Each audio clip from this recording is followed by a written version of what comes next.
Terima kasih bagi Anda yang telah bergabung dengan Berita Bali hari ini. Bagi Anda yang baru bergabung, berikut 3 berita utama yang kami sajikan untuk Anda.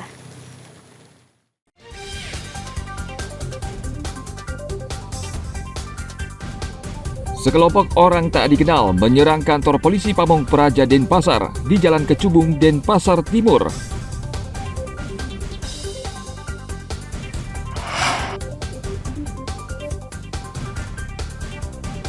Kasus gigitan anjing liar meningkat di Karangasem.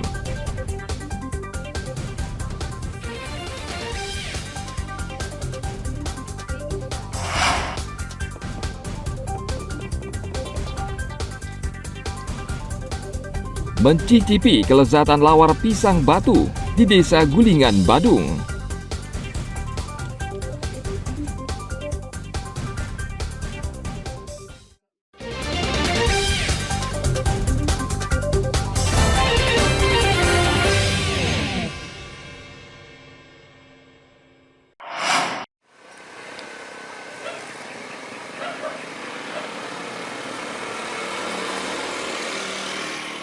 Jumlah kasus rabies di Kabupaten Bangli sejak 3 bulan terakhir terus melandai. Kendati demikian, masyarakat tetap waspada karena kasus rabies sangat dinamis dan sewaktu-waktu bisa kembali melonjak. Dinas Pertanian, Ketahanan Pangan dan Perikanan Kabupaten Bangli mencatat hingga November 2023 ada sekitar 50 kasus positif rabies di Kabupaten Bangli.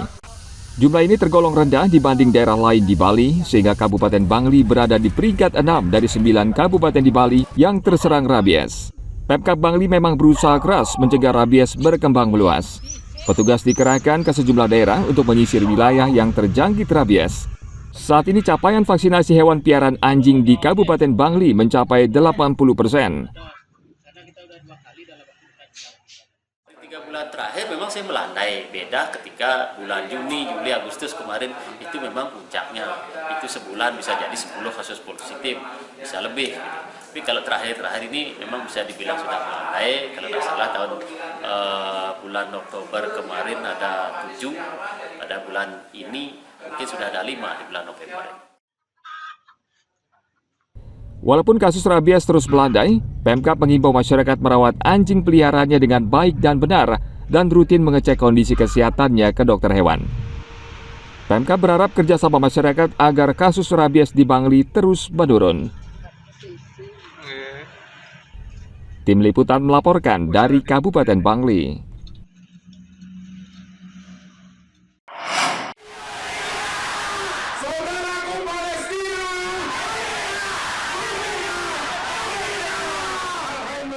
Umat Muslim dan sejumlah elemen masyarakat di Kota Denpasar Sabtu pekan lalu berkumpul di lapangan Renon. Mereka menggelar aksi damai dan simpati terhadap rakyat Palestina di jalur Gaza. Selain masyarakat setempat, sejumlah warga asing dari berbagai negara juga ikut memberikan dukungan bagi rakyat Palestina dan mengutuk serangan Israel ke jalur Gaza. Peserta aksi damai mengatakan konflik Israel dan Palestina bukan konflik agama, namun persoalan kemanusiaan, karena puluhan ribu warga sipil menjadi korban. Because I think Palestine deserves to be free. I love it. I love that Indonesia supports Palestine and the world is united. I lived in Dubai for 5 years. I have Palestinian friends. I've been to Palestinian refugee camps. Sedih, tidak boleh begitu. Ya, kita semua manusia. Tidak boleh bunuh sama-sama manusia. Ini bukan soal Islam, ini bukan soal religion, ini soal manusia. Kenapa kita mau bunuh manusia? Aksi damai bertema We Stand With Palestina berlangsung tertib dan aman karena pengamanan ketat dari jajaran Polresta Denpasar dan Pecalang. Serangan militer Israel ke jalur Gaza menyebabkan puluhan ribu warga meninggal dunia. Tidak hanya korban jiwa, serangan membabi buta juga menghancurkan kamp pengungsi dan rumah sakit yang seharusnya dilindungi dalam hukum internasional. Tim Liputan melaporkan dari Kota Denpasar.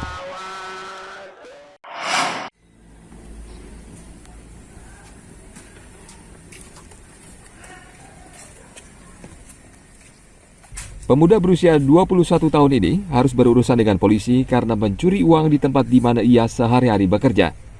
Pelaku ditangkap Reskrim Polsek Denpasar Utara pada tanggal 20 November lalu setelah pemilik toko yang menjual bahan pokok melaporkannya ke polisi.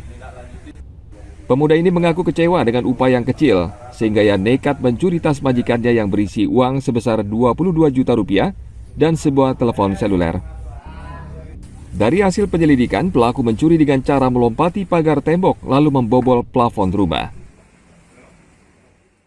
Berdasarkan hasil pemeriksaan, terduga tersangka mengakui perbuatannya melakukan pencurian ini seorang diri dengan cara pada malam hari memanjat pintu pagar kemudian masuk ke lantai 2 melalui lubang celah terali besi kanopi yang tembus ke lantai 2. Kemudian langsung turun ke kasir dan mengambil tas warna hitam D dan E yang di dalamnya berisi uang tunai dan handphone.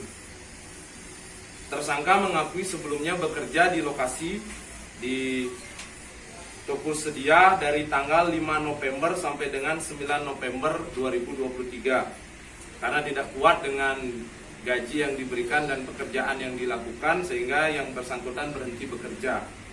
Selanjutnya pada tanggal 11 November pelaku sempat untuk meminta gajinya yang selama dia bekerja, namun karena belum bekerja 1 bulan ditolak oleh korban.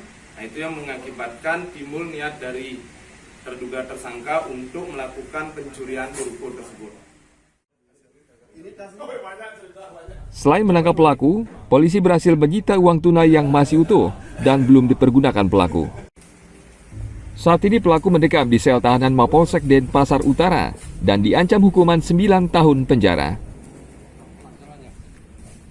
Tim Liputan melaporkan dari Kota Denpasar.